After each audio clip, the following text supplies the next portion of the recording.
Assalamualaikum warahmatullahi wabarakatuh. Yang sakit hati akan terus sakit hati. Merekalah tiga orang itu. 1. Refly Harun yang diberi jabatan komisaris kerjanya miris. 2. Roy Suryo yang diberi jabatan menteri tapi tak tahu diri. 3. Said Didu yang ngomong melulu dan berpikir halu. Nampaknya makin hari sakit hatinya makin menjadi-jadi. Bagaimana congkak dan tengilnya? Kita saksikan saja videonya. Ada permasalahan dengan keterpenuhan ijazah. Sekurang-kurangnya berijazah SMA, tamat sekolah menengah atas. Tapi ada indikasi Fufu Fafa ini nggak jelas, tamat atau enggak. Terakhir kita lihat teman-teman pro demokrasi ini ketemu dengan pimpinan DPD RI, meminta semacam DPD sekarang mengadili segala macam tentang Jokowi dan Gibran. Terus mereka bekerja dan bergerak, sementara publik juga sudah melihat pemerintah ini sudah serius bekerja. Menurut Kak Irma, bagaimana cara meredam isu-isu ini semua? Saya kira nggak usah diredam, biarin aja, hormati sendiri. Kemungkinan ada mental illness atau penyakit-penyakit rohani yang bisa dikualifikasikan sebagai hal yang memenuhi syarat untuk di-impeach. Refly ini anak muda yang sebenarnya menurut saya sih ya, secara kemampuan saya sih menyayangkan gitu, karena dia sebenarnya negara ini butuh juga anak-anak muda seperti Refly gitu. Kenapa harus kesana-sana gitu ya? Mestinya dia nggak usah kesana-sana. Kalau saya menyayangkan, tapi kan itu haknya beliau. Saya tidak bisa membayangkan ini kalau terjadi apa-apa terhadap Prabowo dan kita dipimpin oleh Gibran. Saya tidak bisa terbayang. Setiap saya melihat langkahnya, ada pemimpin negara besar seperti ini, dan kok saya menjadi rakyatnya gitu. Jadi publik sebenarnya juga melihat itu sebenarnya cuman akrobat-akrobat yang nggak bermakna ya. Genit-genitan aja lah kalau menurut saya sih, cari-cari perhatian ya kan, genit-genitan gitu. Kan saya juga kenal dulu Said Didu juga ada di BUMN, dan saya waktu itu masih sebagai karyawan BUMN. Pada saat itu beliau juga nggak melakukan apa-apa, nggak teriak-teriak lah begitu ya soal misalnya ketika terjadi penjual privatisasi BUMN. Jadi memang harus, saya setuju lagunya Mas Refly Harun tadi, ya, memang harus dimakzulkan. Rasa cemas, hidup berat, dunia gelap, Fufu Fafa maksulin saja. Kalau keluar tuh beliau tuh, kalau Surya keluar, mereka selalu teriak panci mana panci gitu. Nah itu kan sebenarnya ya masyarakat akhirnya tahu lah gitu ya, kualitas dengan kapasitas orang tuh tahu. Bukan saya menghina, enggak. Ini kan saya bilang netizen dari TikTok saya tuh kan selalu saya lihat gitu kan, kalau ada beliau misalnya bicara di TikTok tuh kan selalu komen-komen tuh kan saya. Akhir kita lihat teman-teman pro demokrasi ini, teman-temannya Kak Irma juga sih sebenarnya. Refly Harun, Said Didu, ya kan, ketemu dengan pimpinan DPD RI, ya kan, meminta semacam DPD sekarang mengadili segala macam tentang Jokowi dan Gibran. Artinya terus mereka bekerja dan bergerak, sementara publik juga sudah melihat pemerintah ini sudah serius bekerja.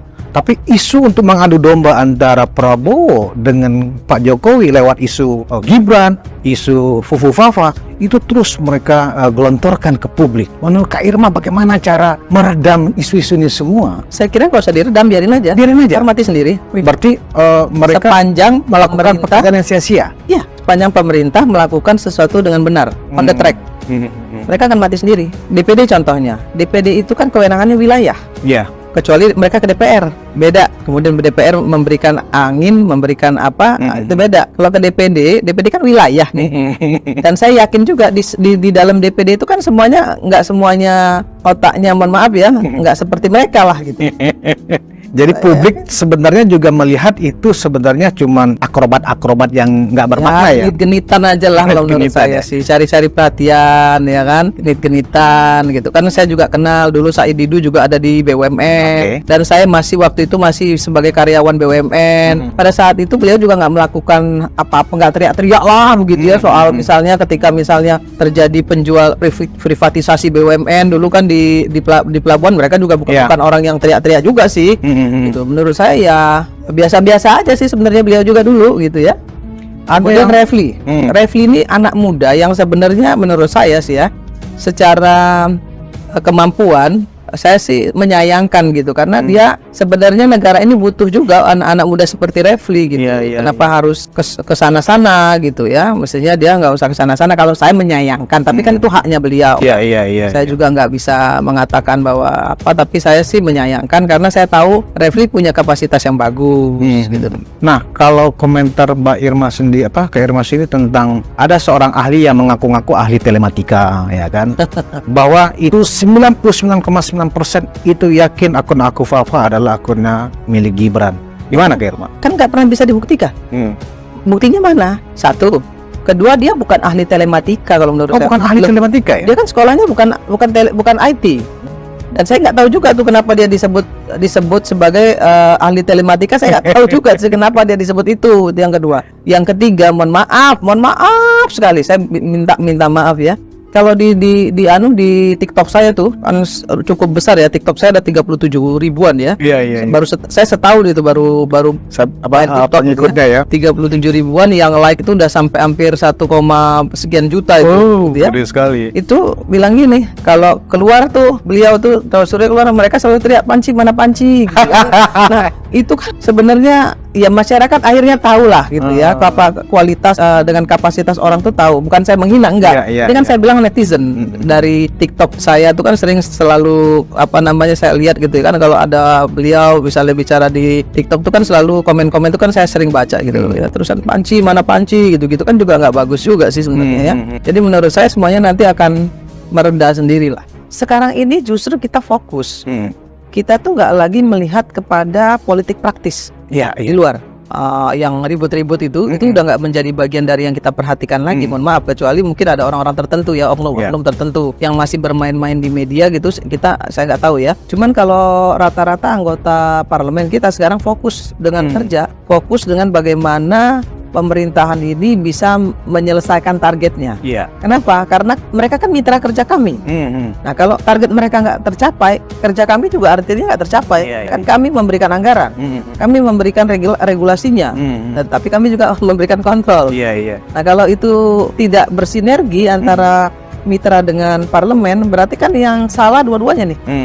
Jadi kita nggak pernah lagi berpikir soal politik praktis di luaran yang presiden akal sesat bicara macam-macam, itu kita abaikan aja lah. Ya, yang penting sekarang bagaimana kita menyelesaikan target yang sudah ditetapkan presiden, dan kami sebagai wakil rakyat mengawal, mengontrol, memberikan regulasi, mensupport, sekaligus juga mengkritisi. Begini, saya pernah bilang pemerintah yang terlalu absolut biasanya diktator. Saya pernah bicara begitu. Tapi yang saya lihat dari Pak Prabowo ketika merangkul semua pihak, itu bukan berarti dia mau bersikap diktator kalau menurut saya. Karena beliau membutuhkan banyak orang dengan banyak pikiran ternyata. Ya, lawan politik pun dirangkul masalahnya dengan beliau. Ya, mereka kan seharusnya dengan yang ada aja sudah cukup sebenarnya beliau membangun kekuatan. Tapi nggak sebatas itu gitu. Dia mau mengajak semua orang untuk bekerja sama membangun bangsa ini. Itu yang saya lihat dari Pak Prabowo hari ini. Dan itu tercermin dari kabinetnya ini, kabinet yang beliau bangun ini gitu. Nah, maka kemudian sekali lagi saya bilang bahwa seperti PDIP mau ngapain lagi gitu? Mau ngapain lagi?